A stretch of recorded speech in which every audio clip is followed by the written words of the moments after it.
I am alive.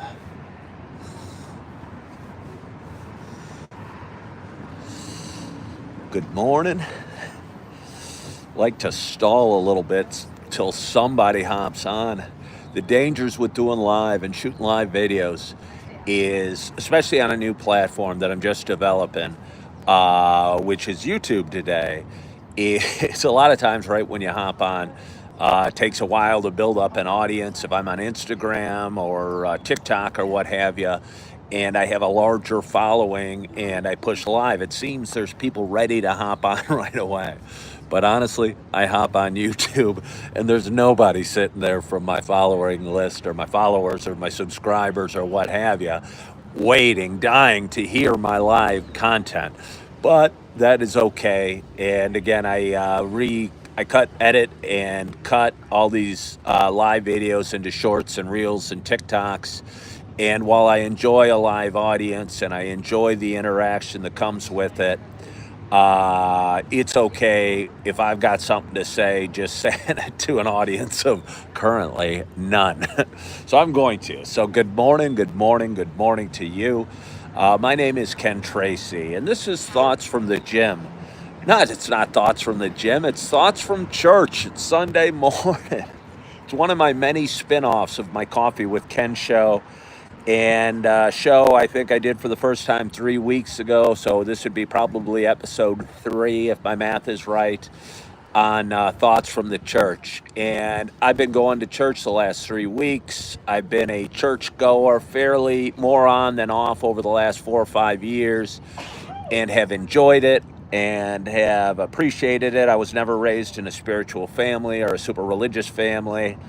And I think we're all on our own spiritual journey and opening our hearts and minds to whatever it is we may believe in when the time is right. And over the last 5 years, I started going to church. I still go as often as I can, and it always feels real good. And I talk about it a lot. I've never read the Bible. I wouldn't describe myself slightly as a devout Christian, but I am a guy exploring his journey who enjoys going on Sundays, enjoys shaking hands and saying good morning to people and listening to the music and being touched as much as God wants me to be touched at this moment by the words or the music or the smiles or the goodness of the people that go to church with me on Sunday mornings. But anyway, while I was there, I wanted to share a little funny thing, something the pastor said. It was mostly a musical service today. They did like 6 or 7 songs, and the pastor spoke for a little. And he told a story that I'm not even going to try and retell but I'll give you the outline of it. It was when Rick Rubin, the famous music producer, worked with Johnny Cash in the year 2002 and revitalized Johnny Cash's career and brought him out to significance to a whole new audience that didn't even know who Johnny Cash really was. And it was at a time when Johnny Cash was struggling with his health a little bit, and his voice wasn't as strong or as powerful as it had been in the past. And he was singing a song, and it's a song that's been redone many, many times over the last, 70 years. But he was singing a song, and it was, I guess, a cover song, if you will. Johnny Cash did some covers of a song, and he'd done it in the studio, and he sung it and sung it and sung it a lot.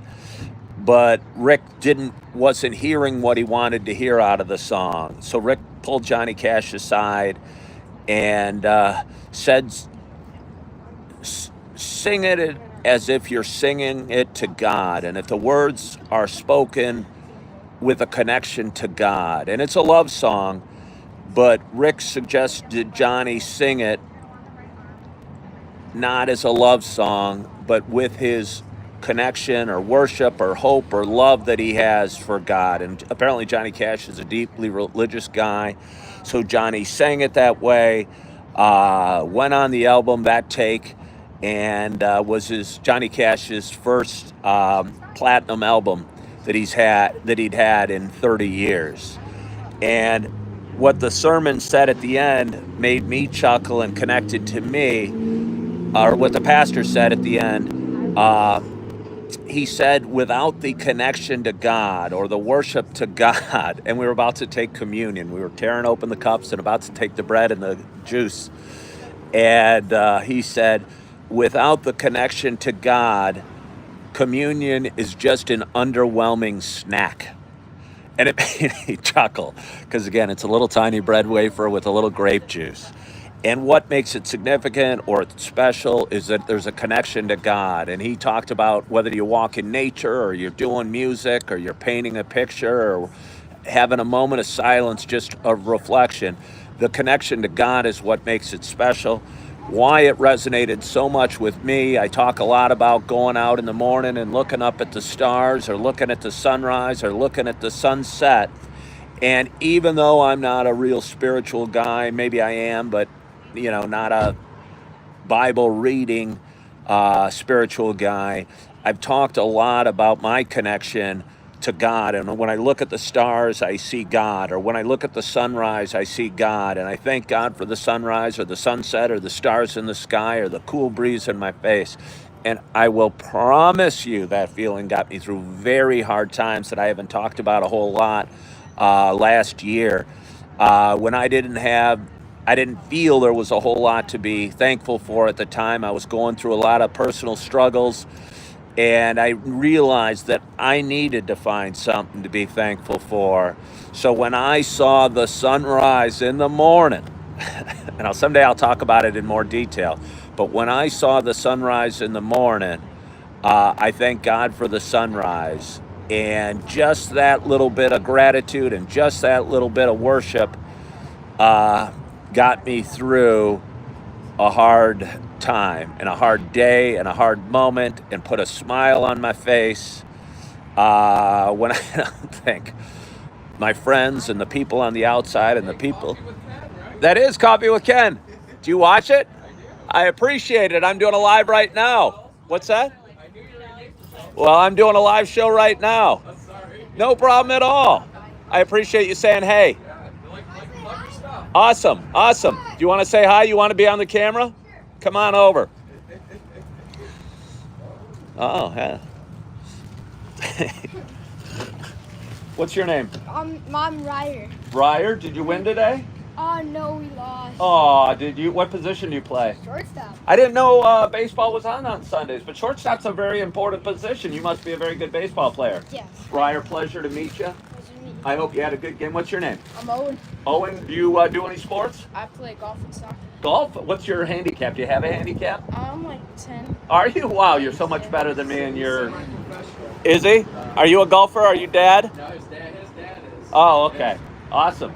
This is Ryer. He's going to be a future golf star. You're going to keep the hair long when you're a golf star? Awesome. Wonderful to meet you, Ryer. Enjoy your day. Thank you. But anyway, like I was saying, I found that connection and that worship and that good feeling at a time that I was struggling with a whole lot last year. So if you're out there struggling, find something. And again, like this pastor said, communion's just an underwhelming snack if you don't have that connection to God. And a walk in the woods is just a walk amongst the trees. If you don't find some connection to something, and if you don't want to call it God or Jesus or whatever, it doesn't matter to me, call it the universe. Find a reason to feel a special connection. Because I'll tell you what, I found a special connection at a time when I needed to, and it got me through some really, really hard times. So, yeah, I'll leave you with that. This is Thoughts from Church on a Sunday morning, I guess. I'm excited about my day. I hope you're excited about your day. I'm outside of a Starbucks. I'm going to go in and get some coffee in a minute. I appreciate you for watching. I hope you're having a wonderful, wonderful day. I feel like I'm rushing off. I wanted this to be less than 10 minutes, and I'm at 9 minutes and 40 seconds. And I don't know if it matters at all. But I think I said what I needed to say. And I hope you have a wonderful day. Wanted to thank you for joining me. I hope you subscribe to my page. Hope you're feeling good, loving yourself, forgiving yourself. And as always, I hope to talk to you soon. Bye-bye.